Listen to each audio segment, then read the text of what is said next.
Hello students, now we will study our next topic which is principle of learning. इस सबसे पहले हमारे पास जो प्रिंसिपल आता है वो आता है principle of discrimination. According to this principle, by discriminating between two situation, a person learns to respond positively और negatively. For example, a manager has a four subordinates, all are having equal ability and work in a similar environment. Two out of them work magnificently, while other two are poor workers. The manager will have to positive response towards the former and a negative towards the latter. As a result of this, worker doing inferior work will not improve.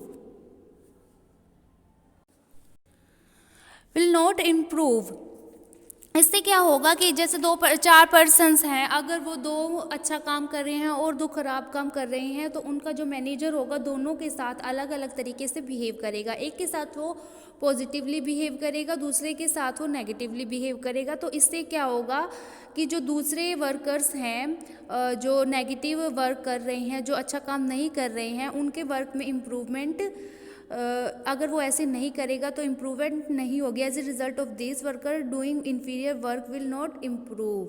If the manager doing does not learn anything from the present situation, he will behave in a similar fashion with all. As a result, the workers doing inferior work will not improve.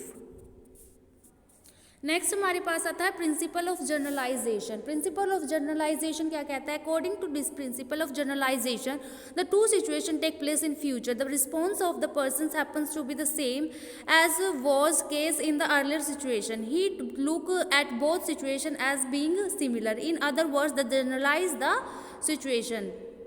इसमें क्या है कि पिछले principal में जो था हमारे पास, जो लास्ट प्रिंसिपल था, in case of principal of discrimination, the difference between the two situation is observed, while in case of generalization the situations are seen as the same. According to the principle, if some earlier situation take place in future, the response of the person happens to be the same as was the case in the earlier situation. He look at the both the situation as being similar. In other words, he generalize the situations. Because of generalization, the person does not have to learn anew in order to face the situation. Instead of all experience serves him well.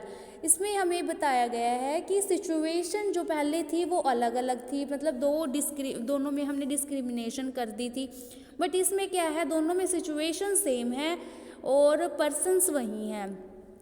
तो situation के हिसाब से behave करना, ना कि दो अलग अलग इंडिविजुअल के हिसाब से बिहेव करना. सिचुएशन को ऑब्जर्व करना, उसको जर्नलाइज करना, इस प्रिंसिपल में ये है कि पिछले में क्या था, डिस्क्रिमिनेट कर दिया, अलग अलग कर दिया. इसमें जर्नलाइज कर दिया, सबको सेम कर दिया.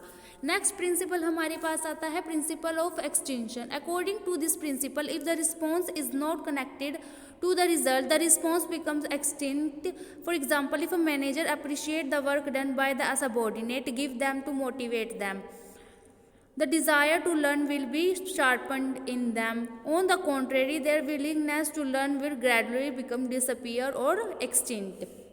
इस प्रिंसिपल में हमारे पास जो एग्जांपल दिया हुआ है, if a manager appreciate the work done by his subordinate, अगर वो अपनी सबॉर्डिनेट के वर्क को अप्रिशिएट करता है, गिव दैम बोनस, उनको बोनस दे के मोटिवेट करता है, the desire to learn will be sharpen, अगर किसी पर्सन को बोनस दिया जाता है तो उसकी डिज़ायर क्या होगी, ज़्यादा से ज़्यादा अच्छा काम करने की, वो सीखेगा.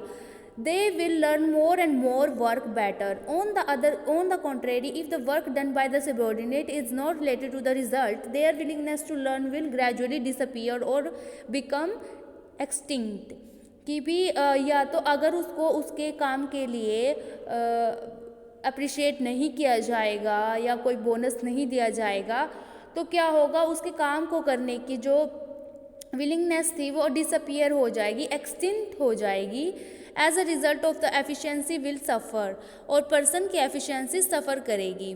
इसमें हमने जो पावलोव का एक्सपेरिमेंट पढ़ा था डॉग के ऊपर, सलाइवा वाला, इसमें वो एग्जाम्पल भी फिट होता है कि भी पहले उस एक्सपेरिमेंट में क्या था, डॉग को सिर्फ बेल दिखाई गई, उसके पास सलाइवा नहीं आया.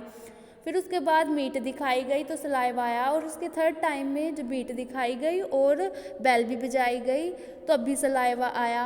पर अगर नेक्स्ट टाइम पे अगर बेल ही बजाई जाए और मीट ना दिखाई जाए तो उसका एक टाइम तो आएगा, लेकिन नेक्स्ट टाइम से सलाइवा आना उसके मुंह में बंद हो जाएगा, जिससे क्या होगा कि वो एक्सटिंक्ट हो जाएगा। This absence of response is called extinction.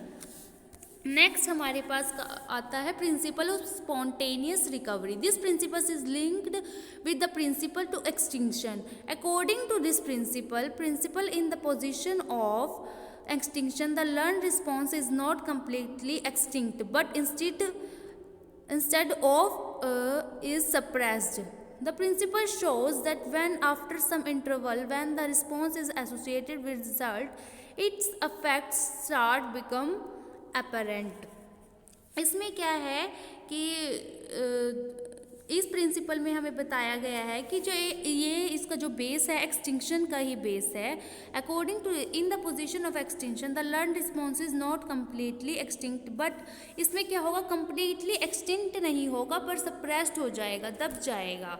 This principle shows that when after some interval when the response is associated with result its effects start becoming apparent. उसके जो effect होंगे वो दिखने स्टार्ट हो जाएंगे। It's mean that the work start getting completely quickly and efficiently on the basis of the experience of Pavlov. When the sounding of bell is not accompanied by the show of the meat, this activity is repeated time and again, the response gets stopped.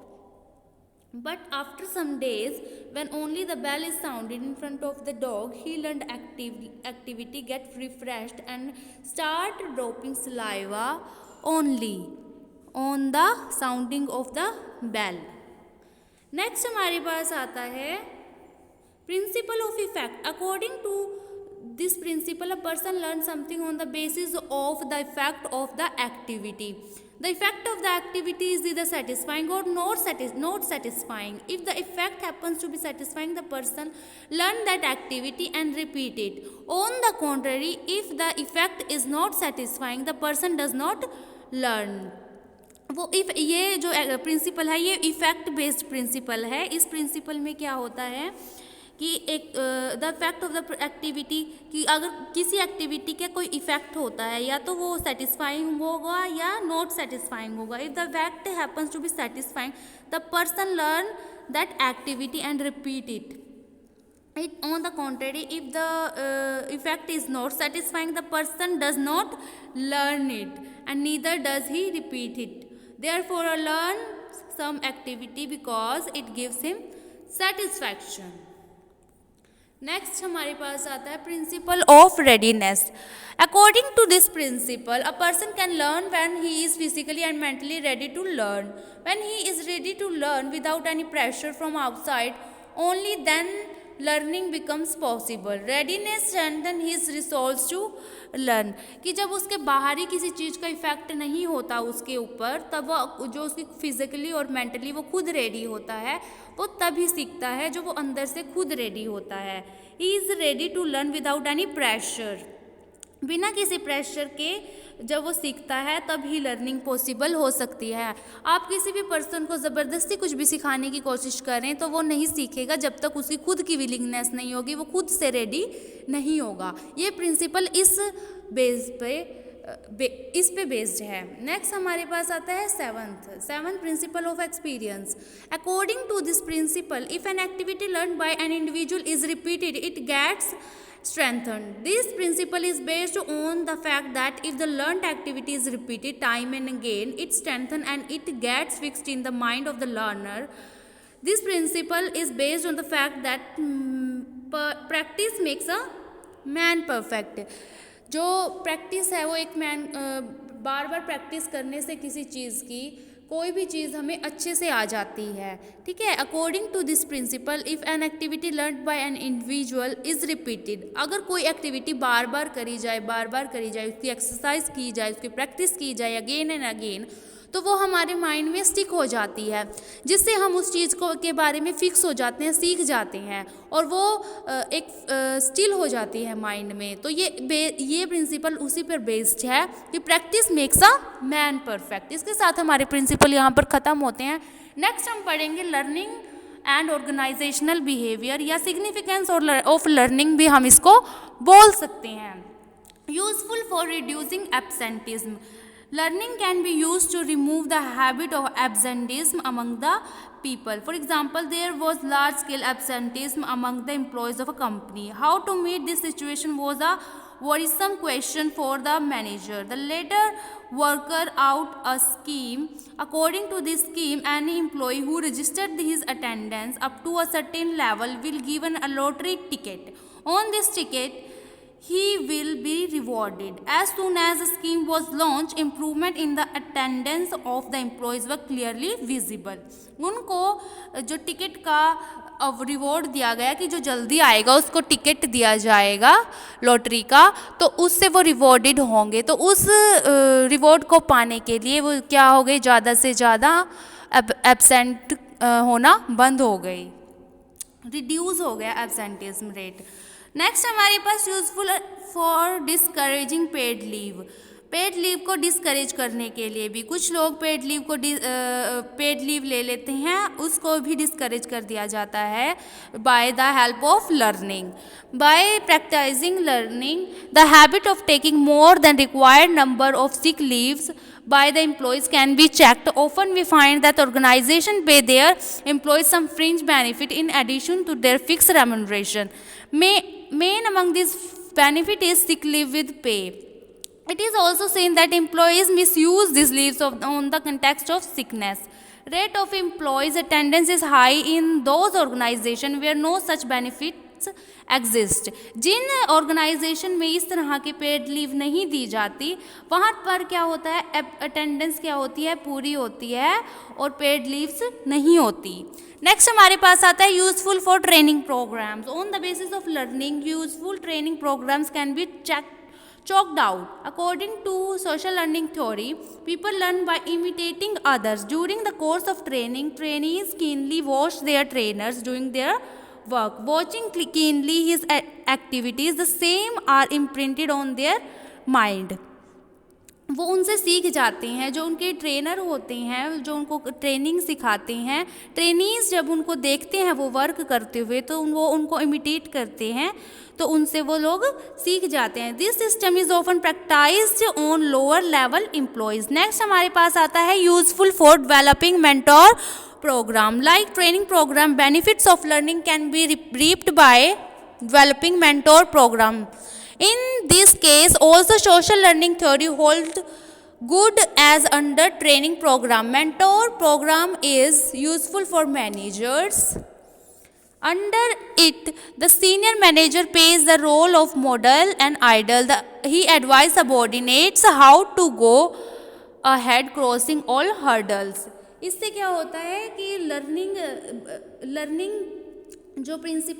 के जो principles चलते हैं जैसे, और उसकी जो theories हमने पढ़ी थी सोशल लर्निंग थ्योरी, तो वो अपने मेंटोर्स को देखकर एनवायरनमेंट में उनको कॉपी करते हैं, उनकी क्वालिटीज़ को अडॉप्ट करते हैं, जिससे लर्निंग प्रोग्राम्स की हेल्प से उनको उनकी एफिशिएंसी बढ़ती है और जो ऑर्गेनाइजेशन में एब्सेंटीज़म कम होता है और उनकी जो पेड लीव्स भी कम होती है। और ये लर्निंग जो है वो ट्रेनिंग प्रोग्राम्स में भी यूज़फुल, ट्रेनिंग और मेंटोर प्रोग्राम्स में भी यूज़फुल होती है। In addition to the above, one can benefit by learning theory in several other fields as well. Learning transforms the behaviour of people. Good learning begets good behavior and bad learning leads to bad behavior।